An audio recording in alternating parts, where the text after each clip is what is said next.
In this video, we're going to go over how to evaluate the following integrals. In part A and B, we have definite integrals because we're asked to evaluate them from one number to another. In part A, we have the definite integral from 0 to 1/2 of 19 over the square root of 1 minus x squared dx. The first thing I can do is I can use the constant multiple rule and pull the 19 out in front of the integral sign. So by doing that, I can say this is equal to 19 multiplied by the definite integral from 0 to 1/2 of 1 over the square root of 1 minus x squared. Now, something that a lot of people might be tempted to do is rewrite this in a different way, such as 1 minus x squared all to the power of negative 1/2, and then try to apply some sort of power rule and get the antiderivative. However, you cannot do that in this case because this is one of those antiderivative rules that you just have to memorize. And the antiderivative of 1 over the square root of 1 minus x squared is simply just arc sine x. And why is that? That's because if you take the derivative of arc sine x, you are simply just going to get this. So keeping that in mind, we can now proceed with the next steps.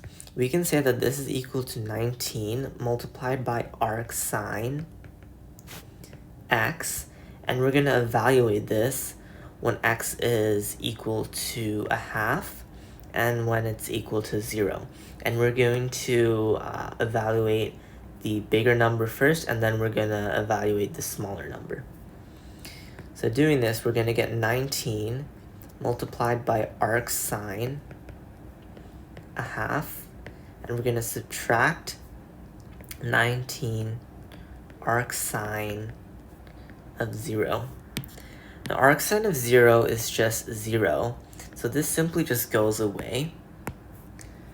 And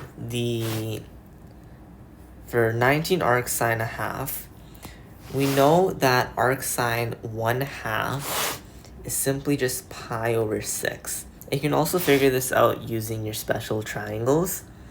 And so now we're going to have 19 multiplied by pi over 6, which is just 19 pi over 6. And so this would be your final answer. Now for part B, we have the definite integral from 0 to 1 of the 5th root of x cubed all multiplied by 1 plus 3x to the power of 4 dx. Now for this one, we'll first have to expand whatever is inside the integral, and then we can apply a simple power rule. So one rule that we can recall is that if we have the square root of x, that is the same thing as saying x to the power of 1/2, where we have an invisible index of 2, and we have a power of 1 on the inside. So using that rule and logic, we can apply the same steps here.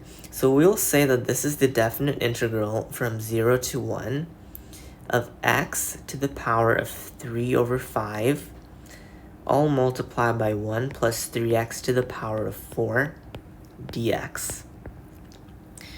I can now go ahead and expand this inside.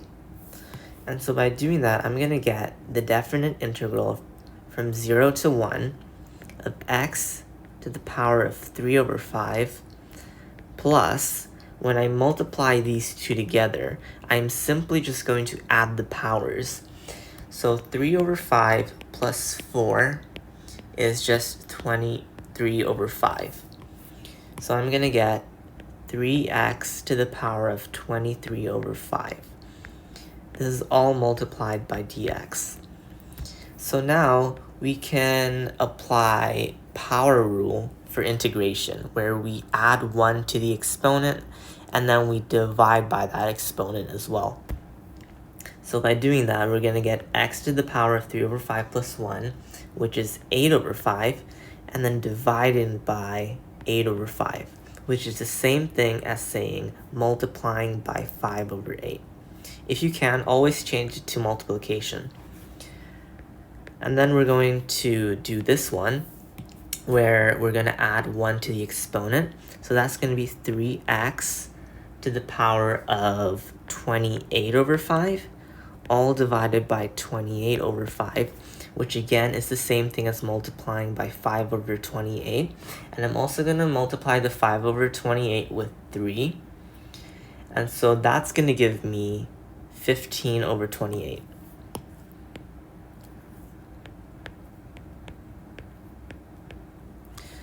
Now this we're going to evaluate when x is equal to the bigger number 1 and the smaller number 0.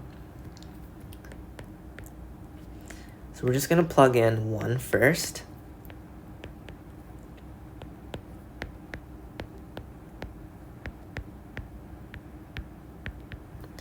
And you already know if you plug in the 0 into here, this entire thing is going to be 0.